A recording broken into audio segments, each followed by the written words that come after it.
우리 말라기 1장 6절에서 10절까지 말씀을 함께 나누겠습니다. 말라기 1장 6절에서 10절까지 말씀을 저와 한 절씩 교도로 봉독하겠습니다. 내 이름을 멸시하는 제사장들아, 나 만군의 여호와가 너에게 이르기를 아들은 그 아버지를, 종은 그 주인을 공경하나니 내가 아버지일진데 나를 공경함이 어디 있느냐?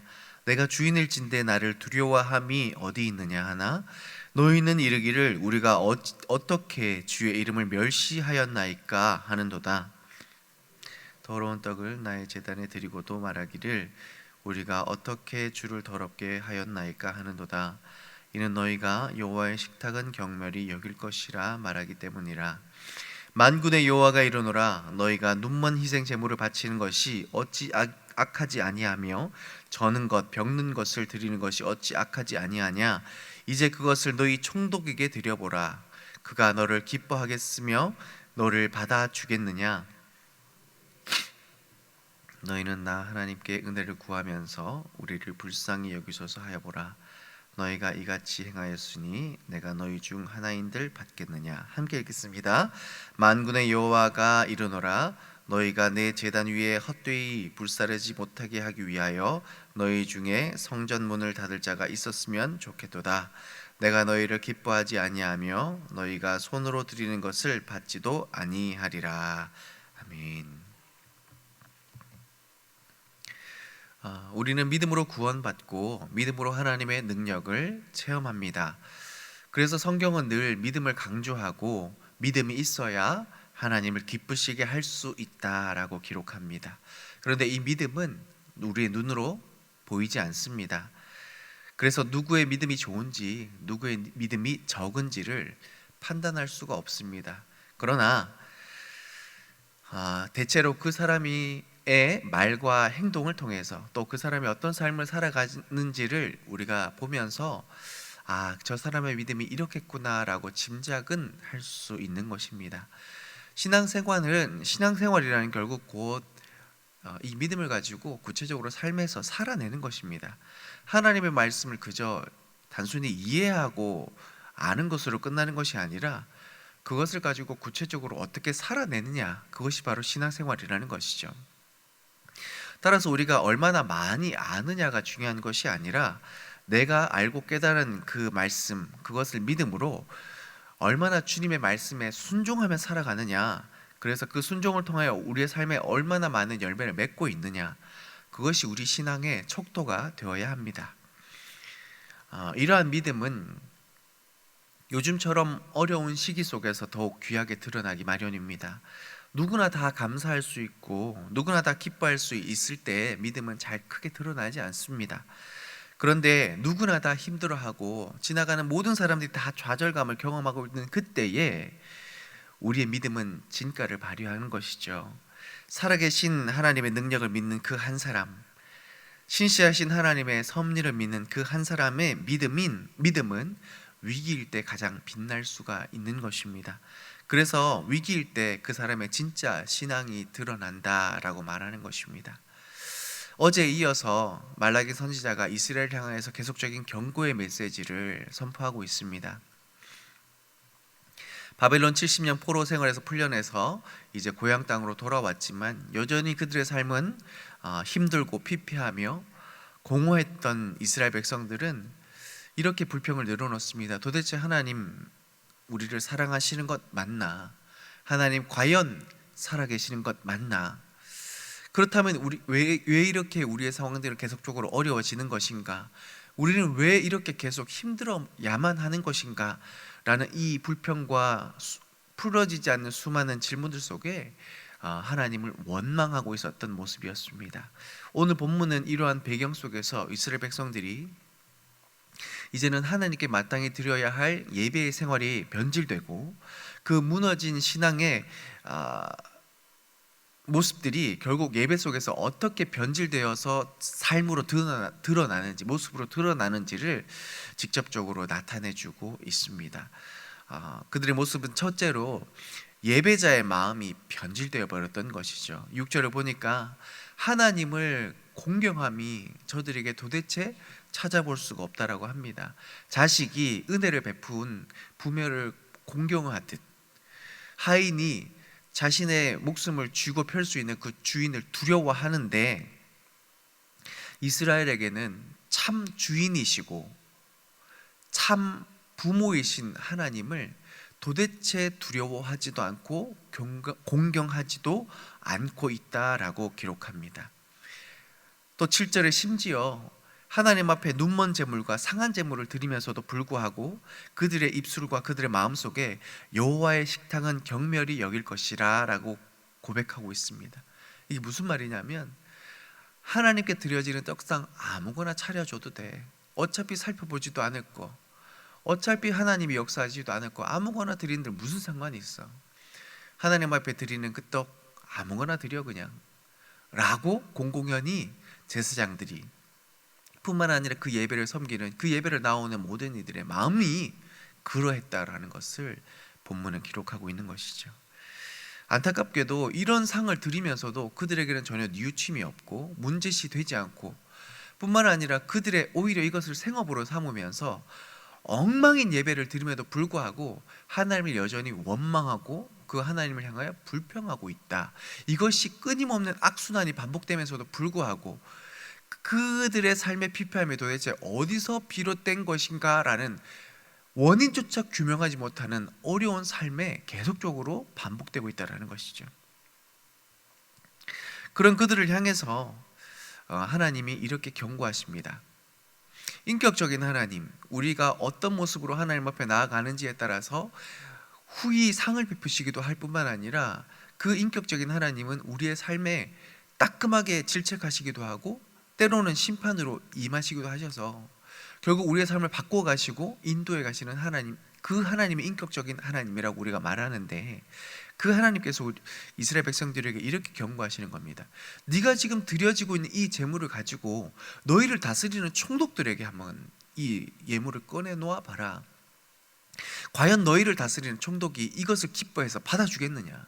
과연 너희들에게 은혜를 베풀어주고 너희를 불쌍히 여겨주겠느냐? 아니면 화를 내겠느냐?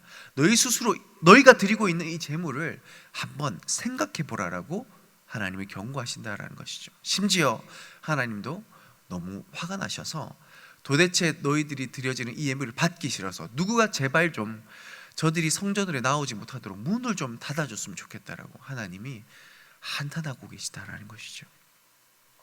잠언 8장 17절에 하나님은 분명히 말씀하십니다. 나를 사랑하는 자들이 나의 사랑을 입고 나를 간절히 찾는 자가 나를 만날 것이다 라는 것이죠. 예배는 결국 하나님을 만나는 자리입니다. 예배에서 하나님을 만나지 못한다면 그 예배는 실패하는 것이고, 그 예배에 실패하는 인생은 결국 그의 삶의 실패로 드러나기 마련입니다. 따라서 이 예배를 향하여 하나님을 간절히 사랑하는 마음이 그 예배의 모습으로 드러나야 하는 것이고, 그것이 결국 예물로 드러나는 것인데, 그들에겐 도대체 하나님을 사랑함이 없기 때문에 하나님의 사랑과 긍휼을 입을 수가 없던 것이죠. 둘째로 갈라디아서 6장 7절에 하나님은 만홀히 여김을 받지 않는다고 하셨습니다.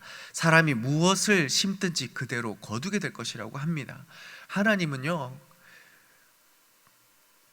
우리로 하여금 만홀히 여김을, 경홀히 여김을 받지 않으십니다. 그리고 그 하나님은 우리가 무엇을 심든지 그대로 거두게 하시겠다고 말씀하세요. 하나님을 향한 두렵고 떨림으로 하나님 앞에 나오는 모든 믿음의 예물뿐만 아니라 우리가 마음을 다하여 하나님을 예배하는 그 모든 것을 중심을 살피시는 하나님은 그 믿음을 따라 기뻐하시기도 하고 분노하시기도 하신다라는 것을 기억하셨으면 좋겠습니다. 그리고 기뻐하신 하나님이 우리의 삶 가운데 깊이 만나주시고 놀라우신 은혜로 채워주시는 그 하나님이 우리의 삶에 역사하시는 줄 믿음으로 받으실 수 있기를 소망합니다. 반면에 누가 보지 않는다고 해서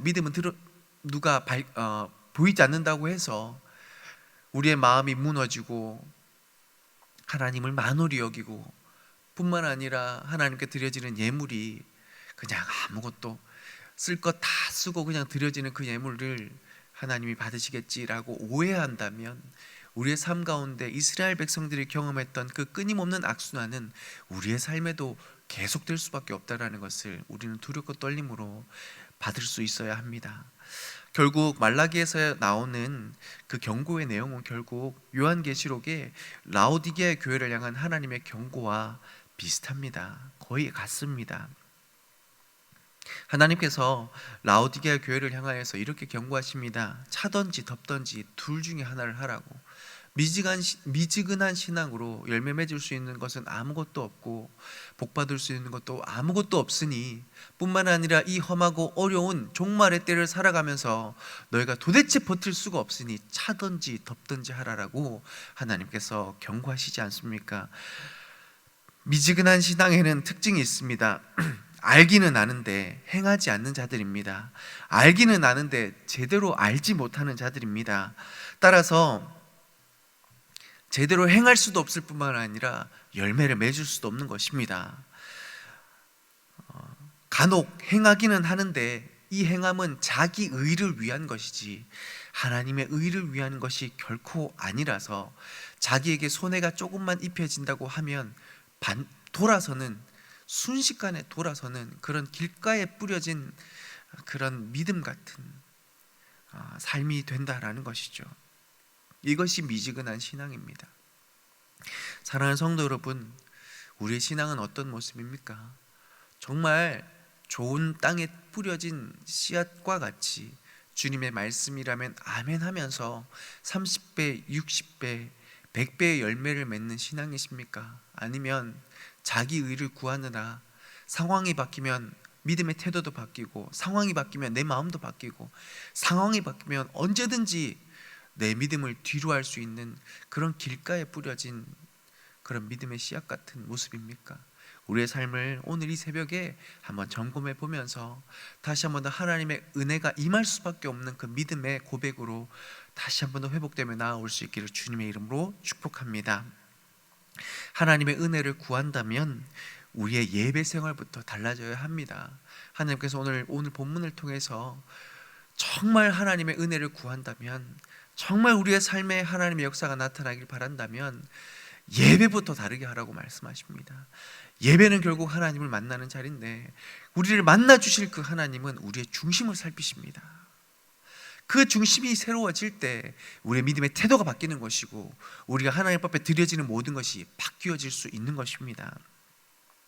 예배라는 것은요, worth라는 가치라는 그 단어와 쉽이라는 하나님 앞에 드려지는 그 행위, 결국 우리의 가치, 우리의 중심을 하나님 앞에 드려지는 행위가 바로 참된 예배인 것입니다. 우리의 우선순위를 드리고 우리가 가장 소중하게 생각하는 것을 드리고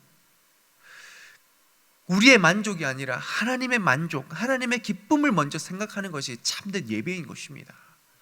그래서 우리가 상황과 형편에 따라 예배하는 것이 아니라 어떠하든지 하나님을 예배하는 것이고 우리의 감정과는 상관없이 마땅히 하나님을 찬양하는 것이고 하나님의 말씀이 때론 내게 불편하게 다가온다 할지라도 그것이 진리라 믿고 그것에 순종하기로 결단할 때 진짜 예배가 드려지는 것입니다. 사랑하는 성도 여러분, 우리의 삶에 놀라운 하나님의 역사와 은혜를 기대하십니까? 그렇다면 이 하나님을 향한 이 믿음의 결단인 예배를 새롭게 할 수 있기를 소망합니다. 그러하다면 그 예배를 기뻐하시는 하나님이 우리에게 찾아오시고 우리를 만나 주셔서 우리가 상상하지 못하는 그 하나님의 위대한 능력과 은혜의 역사로 함께해 주시는 줄 믿습니다. 하나님은 지금도 그렇게 예배하는 자들을 찾고 계시는 줄 믿습니다. 그 예배로 늘 삶에 승리하시면서 하나님께 합당한 믿음의 삶을 내어드리며 삶의 구체적인 곳에서 하나님을 만나고 그 하나님을 증거하는 예배자들의 삶이 되시기를 주님의 이름으로 축복합니다.